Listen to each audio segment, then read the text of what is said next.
Perfect. Well, thank you very much, Steve and Cheryl, for that much too generous introduction. If my late mother were here, being my mother, she would believe every word of it. If my late father were here, being a realist, he would probably wonder who you were talking about. But introductions of that sort remind me of the small boy who fell headfirst into a barrel of molasses. And when they pulled him out, he licked some of the molasses from his face and said, "Lord, make my tongue adequate to this occasion." Well, actually, this is not my night for humor, and I'm not a match for either Stephen or George. So I'm not even going to try to be funny. Except my first line, and that's after this wonderful banquet, I think that I have exceeded the feed limit. Bad humor, you better believe it. I wish that I were in a mood for good humor, but I'm not. We are hell-bent in the direction of destroying our planet, and frankly, we appear to be doing very little about it. Decades ago, visitors from other planets warned us about where we were headed and offered to help. But instead, we, or at least some of us, interpreted their visits as a threat and decided to shoot first and ask questions after.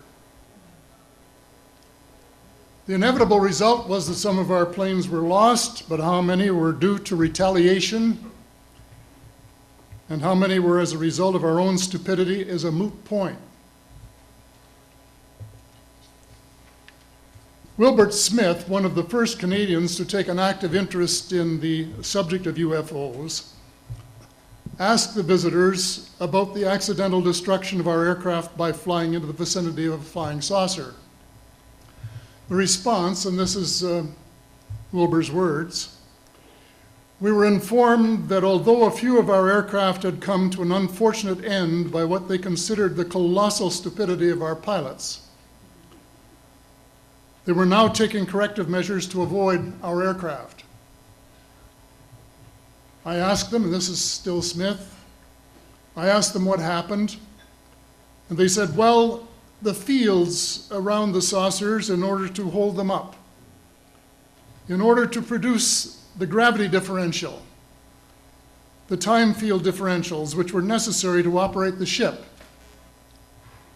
These sometimes produced field combinations which reduced the strength of materials to the point where they were no longer strong enough to carry the loads that the materials were expected to carry." Now, as we know, aircraft, particularly the military type, are built with a rather small factor of safety. And in these regions of reduced binding, the materials are no longer strong enough to carry the load, and the craft simply comes apart. When I read that, I was reminded of the late, great soprano Lily Pons, who used to smash crystal goblets with her high C. She would direct the sound at them, and something in the sound waves would change the structure of the glass, and it would fly apart. Well, this didn't satisfy our military chiefs, who must have thought that it was more important to secure American nuclear superiority, even though using it would result in the annihilation of us all, than to take the hint and start moving the planet back from the brink of global disaster. They, the military, must have been and still are so paranoid that they feel it necessary to use the visitors' technology to fight them off, rather than welcome them as partners in development, though they may have seconded a few renegades to assist them in what can best be viewed as diabolical developments. Stephen has said that talking about UFOs is passé, and that we should be talking or limiting our talk to exopolitics. Well, Stephen, I agree with you in theory, but in reality, we have a problem when official US policy insists that UFOs don't exist. The veil of secrecy must be lifted, and it has to be lifted now, before it is too late. It is ironic that the US would begin a devastating war, allegedly in search of weapons of mass destruction, when the most worrisome developments in this field are occurring in your own backyard. It is ironic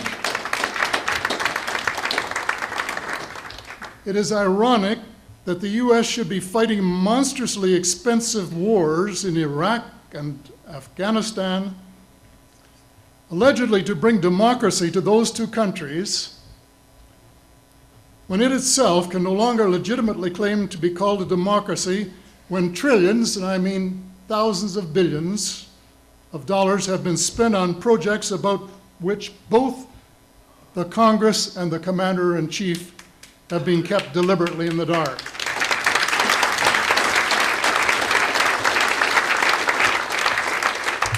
How much has been accomplished in 60 years of feverish activity by some of the most educated minds in the United States?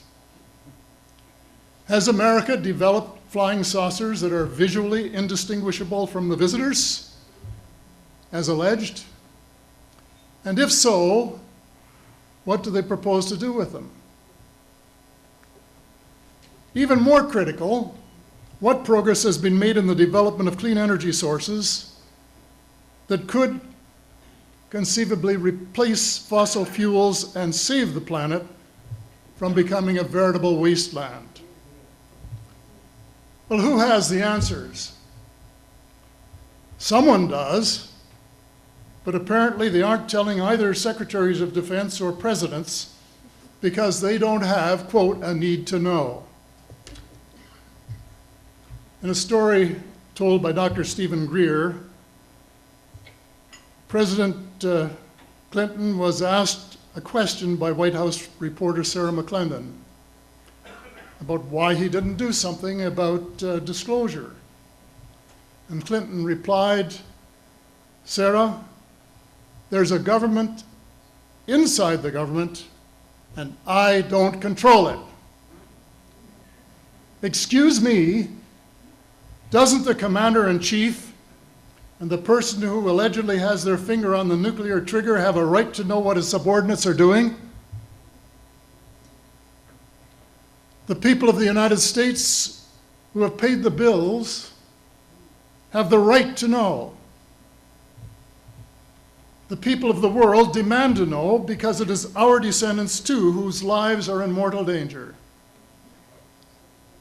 It is time for the people of the United States to launch a new war against the evil of lies, deceit, and darkness, and go all out to win the victory of truth and transparency and light. Thank you.